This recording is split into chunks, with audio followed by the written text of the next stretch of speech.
আচ্ছা, ভাবুন তো একবার, আমাদের বাড়ির ইলেকট্রিক বিল কিংবা ধরুন কারখানার ওই বিশাল মেশিনগুলোর পাওয়ার খরচ, এই সব হিসেব যদি ঠিকঠাক না থাকে, তাহলে শক্তি বাঁচানো বা পুরো সিস্টেমটাকে ঠিক রাখা দুটোই কিন্তু বেশ কঠিন হয়ে পড়ে, তাই না?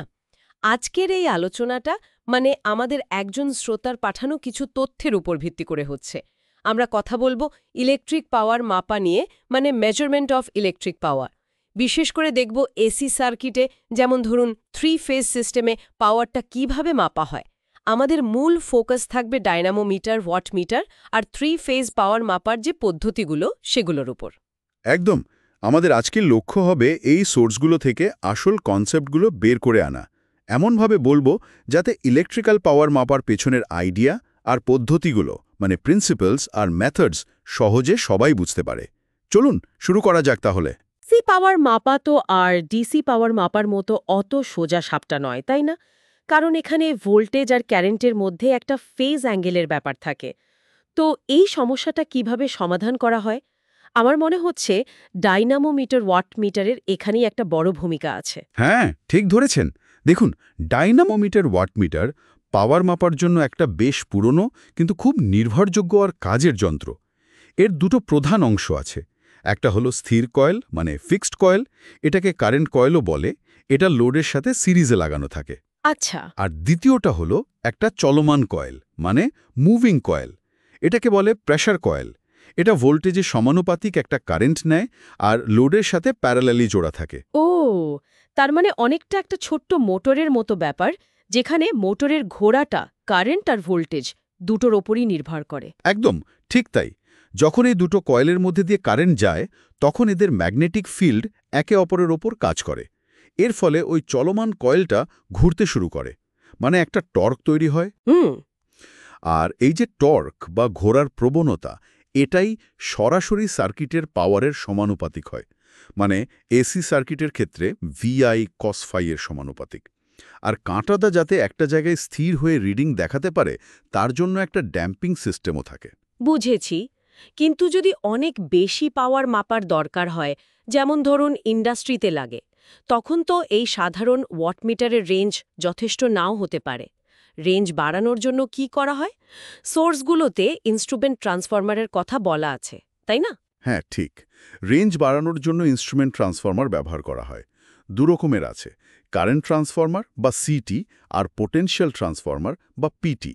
ধরুন সিটি খুব বেশি কারেন্টকে একটা নির্দিষ্ট অনুপাতে কমিয়ে আনে, আর পিটি খুব বেশি ভোল্টেজকে কমিয়ে আনে। এরা যেন হাই কারেন্ট আর হাই ভোল্টেজকে ওয়াটমিটারের মাপার মতো লেভেলে নিয়ে আসে। একদম, অনেকটা সেভাবেই ভাবা যেতে পারে, যাতে ওয়াটমিটারটা নিরাপদে আর সঠিকভাবে পাওয়ার মাপতে পারে। কোনো এরর? হ্যাঁ, তা তো থাকেই। ইনস্ট্রুমেন্ট ট্রান্সফরমার ব্যবহার করলে কিছু ত্রুটি বা এরর আসতেই পারে। যেমন ধরুন, রেশিও এরর হতে পারে, যে অনুপাতে কমানোর কথা সেটা হয়তো 100 ভাগ ঠিক হলো না। আবার ফেজ অ্যাঙ্গেল এররও হতে পারে, যেখানে কারেন্ট বা ভোল্টেজের ফেজ সামান্য সরে যেতে পারে। ও, তবে সোর্সগুলোতে যেমন বলা হয়েছে, ঠিকঠাক ডিজাইন আর ক্যালিব্রেশন করে এই এররগুলো যতটা সম্ভব কমানোর চেষ্টা করা হয়। ডায়নামোমিটারে নিজেরও কিছু এরর থাকে, তবে হাই পাওয়ার মাপার সময় সিটিপিটির এররগুলো বেশ গুরুত্বপূর্ণ হয়ে ওঠে। আচ্ছা। তাহলে যদি সংক্ষেপে বলি, এই ডাইনামোমিটার, ওয়াটমিটার আসলে ভোল্টেজ আর কারেন্টের ইন্টারঅ্যাকশন আর তাদের ফেজ অ্যাঙ্গেল, এই দুটো জিনিসকে কাজে লাগিয়ে পাওয়ারটা মেপে দিচ্ছে, তাই তো? হ্যাঁ, একদম তাই। মূল নীতিটা এটাই। বেশ, এটা তো গেল একটা ফেজ বা একটা নির্দিষ্ট লোডের পাওয়ার মাপার কথা। কিন্তু আমরা তো জানি যে পাওয়ার সিস্টেমে বা ইন্ডাস্ট্রিতে বেশিরভাগ ক্ষেত্রেই 3 ফেজ সিস্টেম ব্যবহার হয়। সেখানে পাওয়ারটা কিভাবে মাপা হয়, বিশেষ করে যদি লোডটা আনব্যালেন্সড হয়, প্রত্যেক ফেজে যদি সমান লোড না থাকে? ঠিক।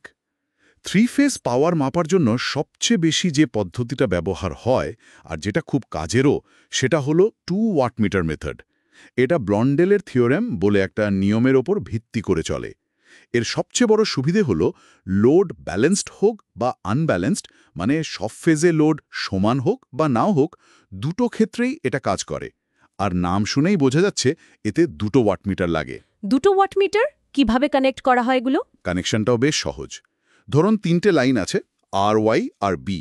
দুটো ওয়াটমিটারের কারেন্ট কয়েল দুটো লাইনে সিরিজে বসানো হয়, ধরা যাক আর আর বি লাইনে।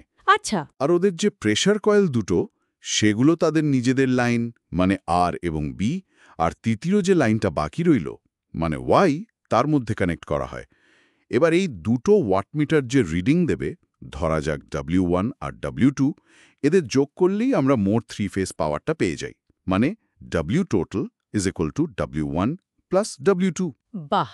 তার মানে মাত্র দুটো মিটার দিয়েই পুরো 3 ফেজ সিস্টেমের পাওয়ার মাপা সম্ভব, ব্যালেন্সড হোক বা আনব্যালেন্সড। এটা তো দারুণ কার্যকর। হ্যাঁ, খুবই কার্যকর। সোর্সগুলোতে 1 ওয়াটমিটার পদ্ধতির কথাও আছে, তবে সেটা শুধু ব্যালেন্সড লোডের ক্ষেত্রেই চলে। তাই 2 ওয়াটমিটার পদ্ধতিটাই অনেক বেশি প্র্যাকটিক্যাল। আচ্ছা, এই যে দুটো রিডিং পাওয়া গেল W1 আর W2, এগুলোকে শুধু মোট পাওয়ারটাই বলে, নাকি লোডের পাওয়ার ফ্যাক্টর নিয়েও কিছু জানা যায়? হ্যাঁ, এটাই এই পদ্ধতির আরেকটা চমৎকার ব্যাপার। W1 আর W2 এর মান শুধু মোট পাওয়ারটা দেয় না, এদের মান লোডের পাওয়ার ফ্যাক্টর মানে cos phi এর উপরও নির্ভর করে। শুধু তাই নয়, এই দুটো রিডিংয়ের যোগফল আর পার্থক্য ব্যবহার করে আমরা পাওয়ার ফ্যাক্টরটা বেরও করতে পারি। একটা ফর্মুলা আছে, tan phi equal to √3 W1 minus W2 divided by W1 plus W2। ওহ বাহ! তার মানে দুটো রিডিং থেকে দুটো জিনিস জানা যাচ্ছে, মোট পাওয়ার আর পাওয়ার ফ্যাক্টর। একদম। ভাবা যেতে পারে যেন দুটো পাল্লা, একদিকে মোট ওজন বা পাওয়ারটা বলছে, আবার তাদের রিডিংয়ের যে পার্থক্য, সেটা লোডটা কতটা এফিশিয়েন্টলি পাওয়ার নিচ্ছে, মানে পাওয়ার ফ্যাক্টর, সেটার একটা আন্দাজ দিচ্ছে। সোর্সগুলোতে এই নিয়ে কিছু অঙ্কও করে দেখানো আছে। আর একটা ইন্টারেস্টিং জিনিস হলো, পাওয়ার ফ্যাক্টর যদি 0.5 এর কম হয়, তাহলে একটা ওয়াটমিটারের রিডিং কিন্তু নেগেটিভও হতে পারে। তখন কানেকশন উল্টে রিডিং নিতে হয়। তার মানে এই দুটো রিডিং সিস্টেমটা কতটা এফিশিয়েন্টলি চলছে সেটারও একটা ছবি দেয়। দারুণ তো! তাহলে 2 ওয়াটমিটার পদ্ধতি কিভাবে 3 ফেজ পাওয়ার আর পাওয়ার ফ্যাক্টর দুটোই মাপতে পারে সেটা বেশ পরিষ্কার হলো। হ্যাঁ।